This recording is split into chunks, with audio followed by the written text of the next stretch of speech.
মার খেতে খেতে কিভাবে নেতা হয়, পেটাতে পেটাতে কিভাবে একজন মানুষকে জাতীয় নেতা বানানো হয় যায়, এইটা ফ্যাসিস্ট সরকার দেখিয়ে দিয়েছে। বাংলাদেশের প্রত্যন্ত অঞ্চল থেকে রাজধানী পর্যন্ত নুরুল হক নূরকে যত পেটানো হয়েছে, আমাদের সবাইকে মিলেও শারীরিকভাবে অত আঘাত করা হয়নি। নূরের সঙ্গে রিমান্ডে যেমন দেখা হয়েছে, নূরের সঙ্গে কারাগারে দেখা হয়েছে, নূরের সঙ্গে সবচেয়ে বেশি দেখা হয়েছে রাজপথে।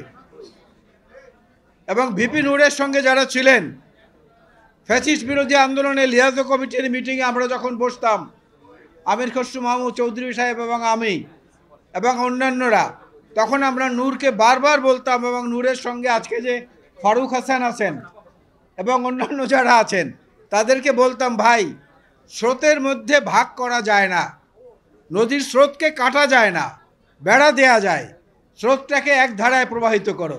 আজকে ভালো লাগছে ফারুক এবং নূর সহ জাতীয় এই গণ অধিকার পরিষদের সবাইকে এক মঞ্চে দেখে। বান্ডেল থাকলে প্রতি সেনমানিতে টাকা বাঁচবে। বিকাশ সেনমানি বান্ডেল কিনে জিতুন প্রতি লেনদেনে।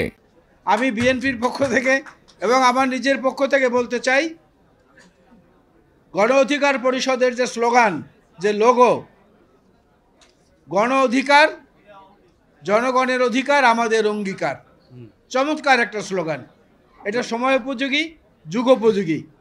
আজকের দিনে যে প্রত্যাশা এবং যে আহ্বানগুলো অন্যান্য নেতৃবৃন্দরা এর আগে তাদের জন্মদিনে দিয়েছেন, তার সঙ্গে তাল মিলিয়ে সুর মিলিয়ে আমি বলতে চাই, আমাদের মূল প্রতিপাদ্য বিএনপির পক্ষ থেকে বলা হচ্ছে বারবার, বিশেষ করে আমাদের ভারপ্রাপ্ত চেয়ারম্যান জনাব তারেক রহমান বলছেন, সবার আগে বাংলাদেশ।